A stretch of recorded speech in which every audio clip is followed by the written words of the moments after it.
Et c'est reparti avec mon petit bustier. Vous l'avez peut-être noté, on n'est pas du tout dans l'environnement habituel. On n'est pas dans mon atelier, non, on est en plein milieu du salon. Et là, ça commence à devenir le Bronx. Parce qu'en fait, j'ai dû vider mon atelier, je le prépare parce que j'ai bien envie de commencer les travaux la semaine prochaine. Quand je dis la semaine prochaine, en fait, je veux dire demain, on est juste dimanche. Mais les travaux, c'est pas notre sujet. Aujourd'hui, on doit finir cocotte. Il nous reste à monter son dos, sauf que ce que je m'étais rendu compte, c'est qu'au niveau du dos, j'étais un peu à court de longueur. Donc ce qu'on va faire, on va aller rapporter ce biais juste au-dessus, comme ça, ça compense. Comme vous pouvez le voir, j'ai pas assez de longueur, donc en plus, il faut que je me rappelle comment faut faire pour raccorder deux biais ensemble pour avoir une longueur complète. Pourquoi je me lance dans un tel projet, je ne sais pas. Il faut que je retrouve dans les paquets que j'ai créé ce matin. Et c'est là en fait que le déménagement que j'ai fait de l'atelier dans mon salon devient relou. Il faut que je retrouve dans tous les cartons que j'ai fait ce matin mes affaires. Oh génial, je sens que je vais kiffer. Ça fait un joli colis, hein. Quand on regarde comme ça, imaginez si vous receviez un colis rempli d'affaires de couture comme ça. Je serais heureuse. Mon compte en banque le serait beaucoup moins. Ok. Je pense que j'ai deviné. Ou peut-être pas. Où sont les règles dedans? Ah, là.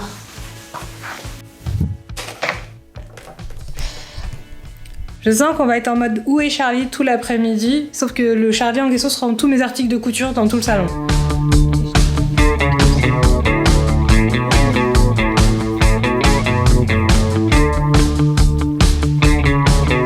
La couture entre deux biais se fait forcément dans le biais lui aussi, donc à 45 degrés quand on coupe.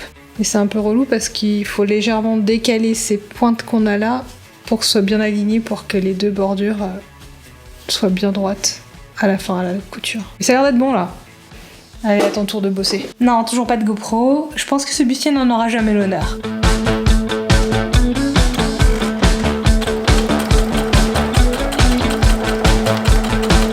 On est d'accord là que je viens de passer 10 à 15 minutes à me prendre la tête pour assembler deux morceaux de biais pour quelque chose qui mesure même pas 1 mètre, alors que j'en ai tout en stock à disposition pour m'en faire tout un biais d'un seul tenant.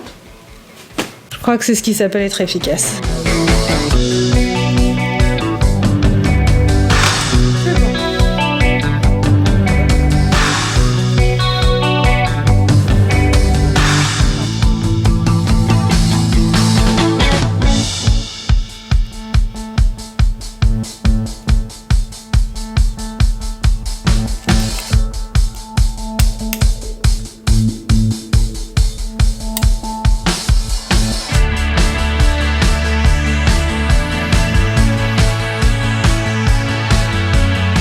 Ça ressemble à rien à l'intérieur.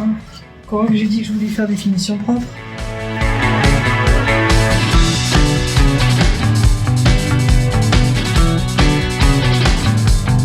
Je suis peut-être un peu allée un peu près du bord là. J'espère que je suis pas en train de faire une bêtise. Je me vois pas le refaire totalement là. Je suis pas trop motivée.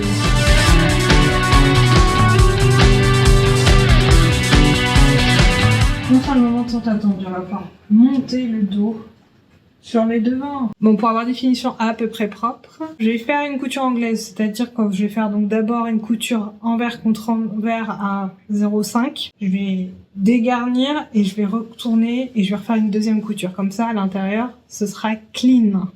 Je vous montre ça. On est donc les endroits à l'extérieur et on a la couture qui pointe dehors. Je vais dégarnir, genre quelques millimètres, hein, parce qu'elle est pas très épaisse cette couture déjà. On retourne sur l'envers cette fois. Donc là j'ai fait une première couture à 0,5, sachant que ma marge de couture elle est de 1,5, ça veut dire qu'il faut que je couse maintenant à 1 cm du bord.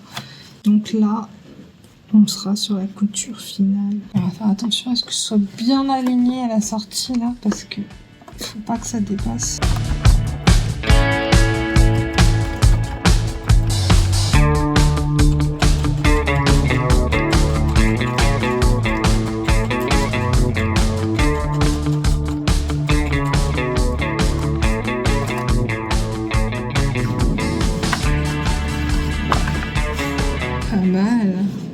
Pas mal du tout.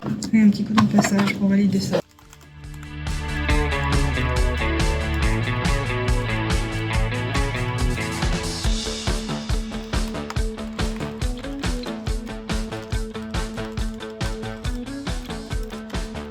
Ok, moment de vérité. Le bustier est presque fini. Il n'y a pas encore les bretelles. Je vais l'essayer pour vérifier qu'il me va parce que j'ai toujours pas vérifié en fait. Regardez-moi ça. Ça pète de couleurs dans tous les sens. Mais au moins, j'ai pas à avoir honte de mes finitions. Ok, là, donc c'est bon signe. Oula, en bas, ça va être peut-être un peu plus juste. On va un peu modifier l'emplacement de boutonnage. Je suis un peu étroite au niveau de la taille. À ce niveau-là. Le reste est parfait, nickel. Et c'est juste là, sur la taille, je suis just. Donc mon chevauchement, il se situe juste là. Là, je me posais la question, est-ce que je n'allais pas mettre un zip? Ce sera peut-être plus intéressant, un zip bien pétant fuchsia par exemple. Ou violet. Allons jusqu'au bout du délire, faisant un truc vraiment vraiment moche. Du pétant. Je vois déjà un beau rose là et un violet. Le rose c'est sûr. C'est pas le bon rose ça. Ouais, en plus c'est pas les bons zips, je peux pas les dézipper. Dommage, ça aurait été pas mal. Ça aurait vraiment fonctionné ce petit rose là, voir ce violet là. Chaque fois que tu ouvres, hop, t'as un petit flash de violet. Ça aurait été trop bien. Est-ce que j'ai autre chose? Non, rien en séparable, c'est pas quelque chose que j'ai souvent. On va devoir repartir sur l'option boutonnière. J'ai pas de zip séparable. Désolée. Je vous ai fait rêver, je sais moi aussi. Par contre, on peut faire joujou avec des boutons recouvrables. Ah ah. Alors ça n'a pas du tout été joujou, hein. Ça a même plutôt été la débandade. Les boutons recouvrables Rascol, je les déconseille. Ça a été une catastrophe. Je suis jamais arrivée à recouvrir correctement les boutons. Vous avez deux petites pièces qui vous permettent d'emboîter le tissu sur le bouton. Sauf que déjà, il y a une des pièces, c'est du plastique et vous êtes censé vous en servir pour clipser le couvercle de fond sur la partie boutonnière en prenant un sandwich entre les deux le tissu. La partie en plastique, forcément, elle a vite été détériorée à coups de maillet parce que entre le métal et le maillet, franchement, le plastique, il a jamais gagné. Il y avait que 6 boutons. Et le temps que je réussisse à poser correctement les boutons, j'en avais déjà perdu 2, donc il me reste plus que 4 boutons. Et entre-temps, bien sûr, moi je m'énerve. Il est 19h, donc forcément je m'énerve encore plus vite que d'habitude, parce que j'ai aucune patience le soir, puis en plus je commence à avoir faim. Quand j'ai faim, je commence à être grognon. Donc je m'énerve encore plus, donc je tape encore plus sur le bout en plastique avec mon maillet, ce qui fait que je le déforme encore plus. Bref, moi les boutons recours après Rascol, je les déconseille. Hein. Après cette expérience, franchement, sans moi. D'ailleurs, j'ai découvert un truc que quand je suis vénère, je fais même plus attention à mes plans. Dans la séquence qui suit, vous allez voir le cadrage, je cherche même plus à être dans le cadre. Ça correspond bien à mon niveau d'agacement en fait. Bon, c'est officiel, Rascol, vos boutons, c'est de la merde. Il y a plus de la moitié que j'ai pas pu utiliser, il y en avait que 6. Ça veut dire que j'ai même pas 3 boutons de valables. Je n'ai même pas la moitié. J'en ai que 2 de bien, 2 bancales, et 2 c'est foutu. Complètement écrasé, c'est pas récupérable. Ça me saoule, hein. Gâcher de l'argent comme ça. Pour de la mauvaise qualité. Donc voilà à quoi ressemble le bouton foiré, hein. Il est complètement écrasé. Bref, je suis pas contente. Vraiment pas contente.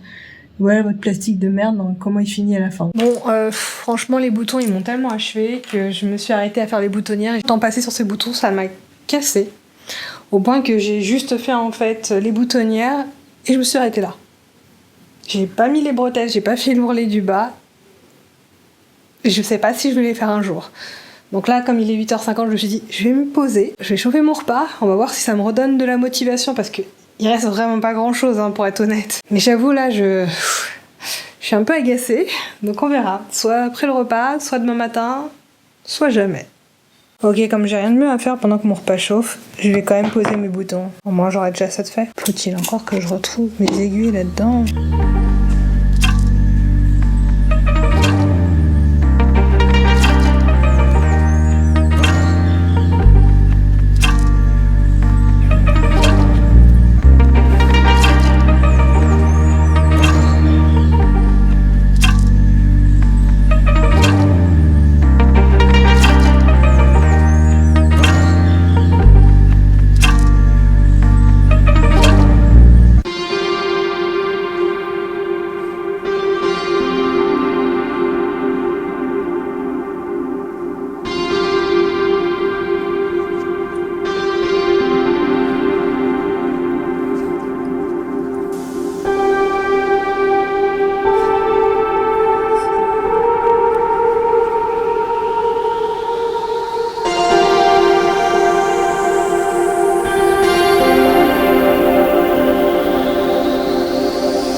Bon, après le dîner, j'ai retrouvé un peu de motivation. Par contre, j'étais en économie d'énergie, donc je suis passée en non-verbal. J'ai pas du tout filmé le montage de la ceinture, et en même temps, c'est sans regret, parce que je l'ai pas montée de façon académique, c'était franchement du pifomètre. Mais j'y tenais quand même à ma ceinture, parce que si je m'étais contentée de faire l'ourlet à la taille, je me serais retrouvée avec un crop top. Je préférais donc avoir quelques centimètres en plus, comme ça recouvre la ceinture d'un pantalon et je suis plus confortable. La ceinture, elle fait à peu près 8 à 9 cm.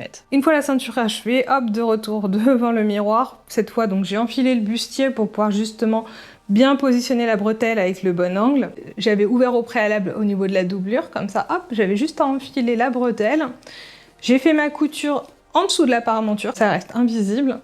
Et j'ai fini en faisant une surpiqûre au-dessus de la parementure, comme ça on a une finition propre tout du long. Je vous propose que je l'enfile pour qu'on puisse se rendre compte à quoi ça ressemble sur moi directement en plein jour. Vous noterez d'ailleurs que maintenant que j'ai posé les bretelles, elles filent plus du tout le modèle.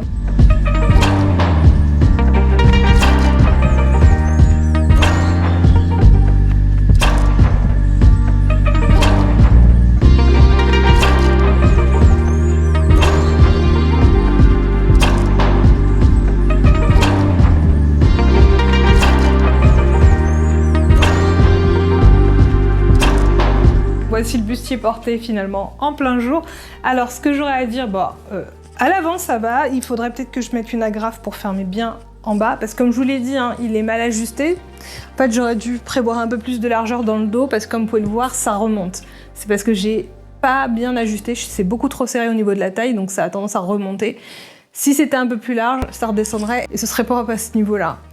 Mais ça, bon, l'objectif est pas forcément d'avoir quelque chose de parfaitement ajusté, vu que je suis même pas sûre de le porter des masses. Faut savoir également que là, le dos est censé monter plus haut. En fait, initialement, les bretelles, c'est pas censé être des bretelles autour du cou, c'est censé être une bretelle qui allait de l'avant vers l'arrière normalement, donc j'avais 2 bretelles, ce qui aurait fait tenir le dos un peu plus élevé, ce qui évite d'avoir cet effet un peu plissé dans tous les sens. Bon, je pourrais très bien éventuellement mettre des baleines si je tiens absolument à rigidifier. Franchement, je vais pas m'embêter. J'ai autre chose à faire. Vous noterez que voilà, ça y est, j'ai déjà un bouton qui a sauté. Donc j'ai perdu la partie boutonnière qui permettait de tenir le tissu. Est-ce que j'ai autre chose à rajouter? Oui, j'ai un dernier truc à vous montrer. Quelque chose qui pourrait éventuellement changer la donne pour la suite. Tiens, pas quelque chose là, avec le pantalon assorti? Du coup, on a beaucoup plus de verre uni, ce qui fait que la partie bariolée est un peu moins présente. On a sorti ça avec quelques accessoires. Et le tour est joué. Franchement, je me sens presque prête à partir bosser comme ça. On va pas parler de boulot, j'ai encore une semaine de vacances. Par contre, ça, c'est un vrai sujet, parce qu'il nous reste plus qu'une semaine, et je pense qu'il faut qu'on se sèvre. Moi, la première, je suis devenue complètement addict à créer mes vlogs tous les jours, mais là, on va devoir diminuer la dose, donc ce que je vous propose, c'est que c'est maintenant tous les 2 jours que je poste mes vlogs.